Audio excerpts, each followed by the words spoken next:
Bismillahirrahmanirrahim. Xoşku berê birûmet temaşevanên qedir bilind. Ez dixwazim ji we vê ricayê bikim ku hûn bibin endamê kanala me YouTube'ê. Sosyal medya civakî de ez gelek were de aktifim lê mixabin mesela YouTube'ê de tu em bi pêşteçûnekî berbiçav çê nebû hevalê me endamê me YouTube'ê kêm e. Her wisa kanal em bi vê gava kes pavre nekir yo şîrovan nenivîsîne vîdyoyê me derneket pêş em xwe nagin însana. Hûn ê bivêje çima ka em ê bive endamê kanala te YouTube'ê çi ferq di navbera kanala te YouTube'ê ew kesê din li ser navê dîn û diyanetê qise dike? Çi ferq û cudahî di navbera we de heye hûn dikare wê bipirse? Ez dixwazim ji we re bibêjim.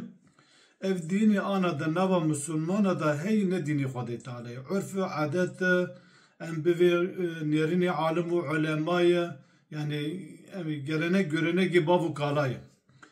Ez ji we re vêya bibêjim pir mubalexe nabe ji sedî heştê û pênc Müslümanê ana li gora vê kitêbxanê kelamê Xwedê Qur'an e Xwedê naz nake, pêxember naz nake, sehaba naz nake, meleketa naz nake, cennet û cehennemê naz nake, qiyamêtê nizane, ewliya nizane, dost û hevalê xwe nizane, şeytan nizane, tağût nizane, kufr û şirkê nizane û tewhîdê nizane.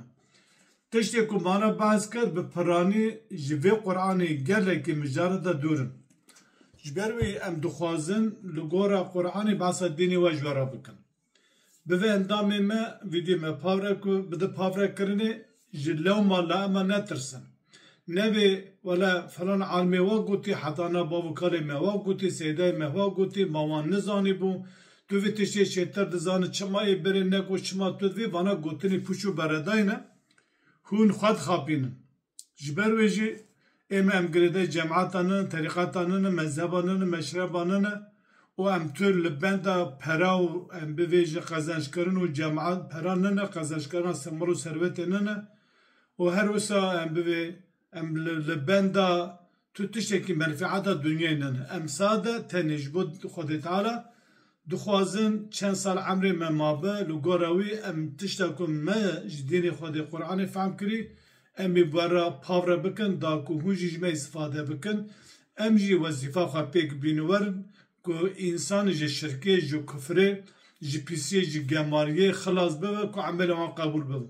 Gava îmana me re ne saxlem be tu svê hetan êvarê li mêj bikin meqbûl nine, tu svê hetan êvarê rojî jî bigirin meqbûl nine, tu svê hetanê her sal her hecê jî meqbûl nine. Ya muhîm divê em bê îmana me re kamil be em bê kêkil û kêmasiyê te de tune te li gora ku Xwedê çawa tarîfa îmanê kirî çawa îman wedayê nazkirinê zelal kirî divê mir wisa îman bîniwer û wisa li heyeta xwe tetbîq bike hê emelê me re meqbûl dibe. Gava di îmana me re da qelsî hebe, kêmasî hebe, şirk hebe tu emelekî te tu xêr û xîratek te li cem Xwedê meqbûl û muteber nine. Em jî dixwazin ku fiil û emelê we ker û kesba wa vê dunyayê li ser îmana pûç û vala îmana noxsan û kêm neçe talûkê û neçe fesadê.